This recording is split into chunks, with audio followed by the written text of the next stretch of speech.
শুধু হিজবুত তাওহীদ না, বাংলাদেশে যত ভণ্ড আছে, সাহাবা বিদ্বেষী আছে, নবী বিদ্বেষী আছে, ইসলাম বিদ্বেষী আছে, ওলামায়ে দেওবন্দকে যারা পছন্দ করে না, ওলামায়ে দেওবন্দের বিরুদ্ধে যারা কটূক্তিমূলক কথা বলে, যারা আল্লাহ আল্লাহ রসুলের বিরুদ্ধে কথা বলে, ইসলামকে ধ্বংস করার চক্রান্ত করে, বাংলাদেশের সমস্ত মানুষ ঐক্যবদ্ধভাবে তাদের বিরুদ্ধে লড়াই করবে, আন্দোলন করবে, ইনশাআল্লাহ।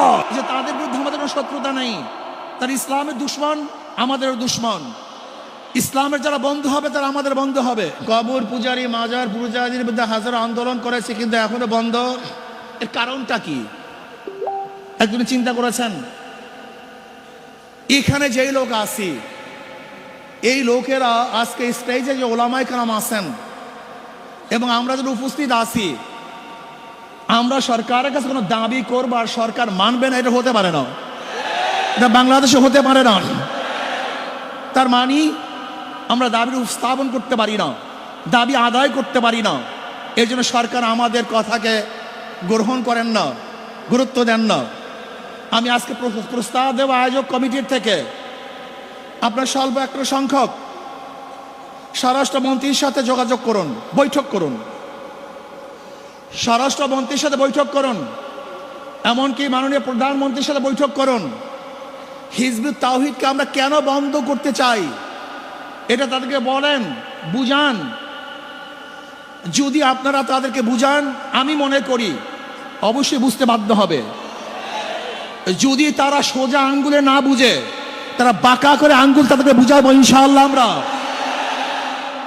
আগে বুঝান তাদেরকে, তারা বুঝতে বাধ্য হবে যে তাদের বিরুদ্ধে আমাদের কোনো শত্রুতা নেই, তারা ইসলামের দুশমন, আমাদেরও দুশমন। ইসলামের যারা বন্ধু হবে তারা আমাদের বন্ধু হবে। এর জন্য আমি প্রস্তাব করব, স্বরাষ্ট্রমন্ত্রীর সাথে একটা বৈঠক করা হোক, অথবা প্রাইম মিনিস্টারের সাথে বৈঠক করা হোক।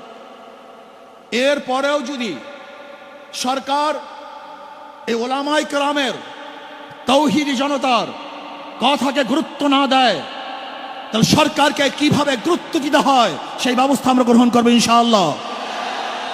প্রিয় ভাইয়েরা আমার, আমরা ঐক্যবদ্ধভাবে যদি এই হিজবুত তাওহীদের এই বেঈমান ওর বিরুদ্ধে আন্দোলন করি, সংগ্রাম করি, তাহলে বাংলাদেশে কোনো জায়গায় কাজ করবে এরকম কোনো জায়গা বাংলাদেশে ওর জন্য থাকবে না।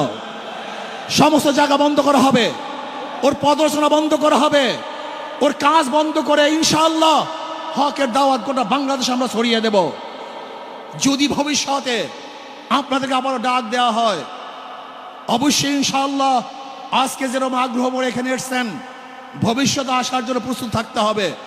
শুধু হিজবুত তাওহীদ না, বাংলাদেশে যত ভণ্ড আছে, সাহাবা বিদ্বেষী আছে, নবী বিদ্বেষী আছে, ইসলাম বিদ্বেষী আছে, ওলামায়ে দেওবন্দকে যারা পছন্দ করে না, ওলামায়ে দেওবন্দের বিরুদ্ধে যারা কটূক্তিমূলক কথা বলে, যারা আল্লাহ আল্লাহ রসুলের বিরুদ্ধে কথা বলে, ইসলামকে ধ্বংস করার চক্রান্ত করে, বাংলাদেশের সমস্ত মানুষ ঐক্যবদ্ধভাবে তাদের বিরুদ্ধে লড়াই করবে, আন্দোলন করবে ইনশাআল্লাহ।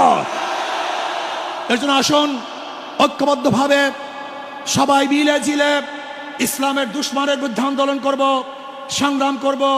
আল্লাহ পাক রব্বুল আলামিন এই আন্দোলন এবং সংগ্রামে, হককে বিজয় করার আন্দোলনে সবাইকে শরীক থাকার মতো, ঐক্যবদ্ধ থাকার মতো তৌফিক আল্লাহ পাক আমাকে এবং আমাদের সবাইকে দান করুন। যারা আয়োজন করেছেন, এসেছেন, সবাইকে ধন্যবাদ জ্ঞাপন করি। আমার বক্তব্য শেষ করছি। ওমা আলাইনা ইল্লাল বালাগ। আসসালামু আলাইকুম ওয়া রাহমাতুল্লাহি ওয়া বারাকাতুহু।